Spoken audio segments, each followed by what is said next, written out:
Hey guys, I want to apologize beforehand because I know this video is most likely going to sound staticky too. I don't know why. I can't seem to figure that out because my last couple of videos sound staticky as well, but my other ones do not that I recorded on this computer. So I don't know what's up with that, so I just want to apologize beforehand. Hopefully the sound will fix itself at some point. But for this video, I have this book called Madame Clairvoyant's Guide to the Stars, Astrology, Our Icons, and Ourselves. This book, I learned it from the library, and what I'm going to do tonight is I'm just going to read you the introduction, and it is very long, so I'm sorry if you get bored. But each day, I'll try my best to read a chapter, but I can't promise anything because I get busy. I have all kinds of work that I have to do tomorrow for school because I didn't do it tonight because I'm a procrastinator, and that's one of my weaknesses, but I always get my work done. So yeah, tomorrow night I have to do some college work, but I'll try to record the video tomorrow night still. It just might be up late. But if I don't, Saturday, when I get the chance, I will upload the first chapter. But tonight I'm just going to read you the introduction. I don't know if this video will record all the way through because it is a long introduction. I hope it does, but I don't know what kind of megabytes or whatever, how much my computer can handle before it just automatically cuts me off. So hopefully, sorry about that, there's like a hair just chilling. Anyway, hopefully it'll record all the way through. If not, I'm sorry, and I will basically make a part 2 to the introduction if it cuts me off when I'm in the middle of it. But yeah, so I'll try to upload a chapter every day. But yeah, let's go ahead and get started.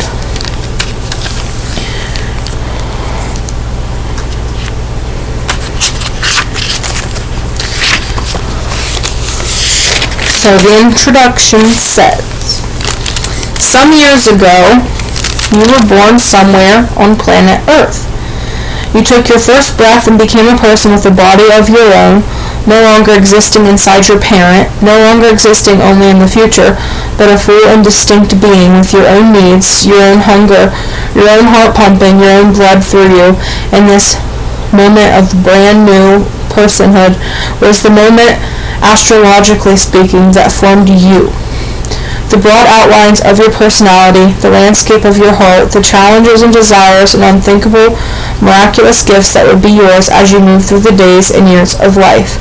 Though the possible uses for astrology are vast and varied, from planning a garden to predicting political unrest, from diagnosing illness to scheduling weddings, it shines brightest in our modern world, not as a tool for deciphering omens and curses or foretelling our predestined lives and deaths, but as a mirror to our inner world. In a world with advanced satellite technology and cutting-edge medicine, astrology still offers something science cannot, although it may try. A sharp, wise, nuanced system for understanding ourselves and our messy lives and our mysterious, tangled up feelings. This is what many of us arrive at astrology and research of, a way to understand why we're like this. Why are we so loud and so frustrating, or so hard to satisfy, or so desperate for reassurance, or attention, or praise? Why can't we seem to just act normal, get our lives together, sand down the spikier parts of our personalities? Why can't we manage to just force ourselves to be simple, to make our lives and our personalities small and clear, just like everybody else's? Astrology skeptics and detractors like to make a fuss about how foolish it is, so imagine that. Simply by looking to the stars, we can know what the future will bring. But to argue this is to completely misunderstand one of modern astrology's central purposes, not to find our destinies, but to find our actually existing living human selves. And still, for many years, I dismissed astrology too, not out of reasoned intellectual conviction, but simply because it showed me nothing about myself I could recognize. I was about 11 when I learned that my sign was Sagittarius, the archer, sign of intellect and adventure, and, as the books would have it, athleticism. To my preteen self, this was laughable in its wrongness. I was an awkward moper, a quiet dreamer, a comically bad athlete. My greatest athletic achievement was when I pitched a winning softball game because nobody on the other team could process that my pitches were really that slow. I was entirely too confused by the world to be, as the list of my apparent traits told me, I was spontaneous. Quietness, loneliness, strangeness, those were the qualities that felt foundational to who I was. The cheery, carefree Sagittarius the astrology books described was another person entirely. So I shrugged off my supposedly identity-defining sun sign, and because I had no idea that there was anything more to it, astrology in general. It took nearly a decade for me to reconsider. During that time, I looked for myself in literature, in sad indie rock, and unfulfilled teenage horniness. Oh my gosh. I looked for myself in the poetry shelves of the library, and in queer punk shows and feminist sign fest, in friendships and relationships, and sessions with an exceedingly gentle therapist who didn't understand me at all. I kept learning so much about the world, but none of it could explain to me why I was like this, so quiet but so restless, so full of hunger but so afraid of expressing my desires. When I graduated from college and moved to New York, I was surprised when I found myself surrounded by people as critical and curious and distrustful of authority as I was, and who nonetheless talked about astrology like it was interesting and useful. At a party in a Brooklyn backyard, I joked to a woman who brought up astrology that it couldn't be real, for I was really no kind of Sagittarius at all. "Oh," she said, smiling, "but what's your rising sign?" This was the first I'd ever heard of rising signs. Before that moment, I had a vague idea that there existed such a thing as an astrological chart. But it had still never quite occurred to me that astrology was, for practical purposes, anything more than horoscopes in a newspaper or cheesy books for teens at the local chain bookstore. It hadn't occurred to me until then that my own astrological chart was something I could access, and that it might show me a picture of myself that was much clearer, truer, and more interesting than the unrealistic Sagittarius descriptions I had read before.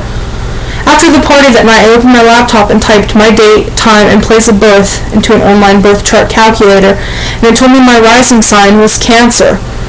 Cancer rising, I read on the website, can be sensitive, vulnerable, generous, and dreamy, but also moody, avoidant, secretive, and lazy. The sharp, specific correctness of it hurt my feelings, but more than that, it filled me with relief that someone finally saw me clearly, that someone was finally telling me the truth about myself. This moment of bracing recognition was enough to change my entire relationship to astrology. What I saw there became my gateway, my door, my Rosetta Stone, the key that let me the rest of my chart. With this one piece of information locked into place, suddenly the rest of astrology's potential snapped into focus too. I could return to Sagittarius with new eyes and see in myself the Sagittarian elements I'd missed before: expansive curiosity, generous idealism, a lack of attention to detail, a need for freedom. And although I didn't know what else it all meant yet, I could see that I had an entire chart full of planets, full of placements, full of secrets and mysteries about myself that I could now learn to unlock. It was only at this point that I could begin to access what astrology really had to offer me. In my own life, I didn't need it as a predictor of the future, as a guide to practical matters, or even as a quick way to determine potential compatibility with a crush. What I did need, and hadn't found anywhere else, not from my good and loving parents, not from my rich and fulfilling friendships, not from therapy or literature or exercise or long hours spent trying to figure out my own brain, was an affirmation that the way I was wired was fundamentally okay. After so much time spent imagining that there was ultimately a single best way to be a person, one that we all, to greater or lesser degrees, continually fail to attain, astrology invited me to radically re-envision the world. It showed me a world where people can act and feel and desire in different and sometimes diametrically opposed ways. But none of these ways are fundamentally bad.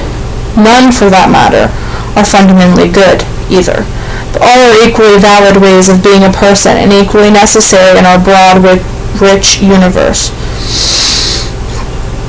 Astrology gave me the understanding that all the troublesome Cancer rising traits that I couldn't for the life of me get rid of weren't signs of some kind of damage to be repaired, but rather natural, if sometimes inconvenient features of my inner landscape. The problem wasn't that I had a defective personality, only that I kept trying to twist my personality into something other than what it was.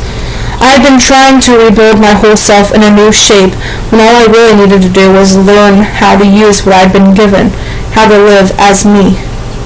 I had once thought of astrology as a system for shoving our wild, unmanageable selves into broad and simplistic categories, a system for circumventing the difficulties of the full, complex, contradictory realities of living a human life. But what I saw then, at that moment, was that astrology offered just the opposite. A space to explore complexity, to explain contradiction, to see the beauty and sense of being exactly the people we are.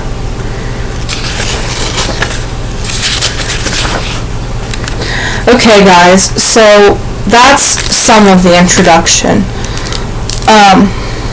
There's like 18 pages of this, and I'm already at 12 some minutes.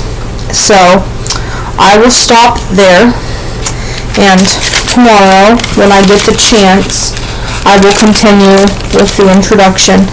And then after we get the introduction finished, like I said, I will continue to read all the chapters. I only have this until the 16th though, so I might not get to finish it. Hopefully I can get to at least one or two of the signs that are listed in this book. I especially want to get to my sign because I am a Cancer. That's my main sign, is Cancer. I've looked several times at what my rising and my moon sign is, because there's moon signs too, and I'm sure she'll talk about that. There's sun sign, moon sign, and rising. So she'll probably talk about those other two types of signs too, and hopefully, you'll learn more about yourself.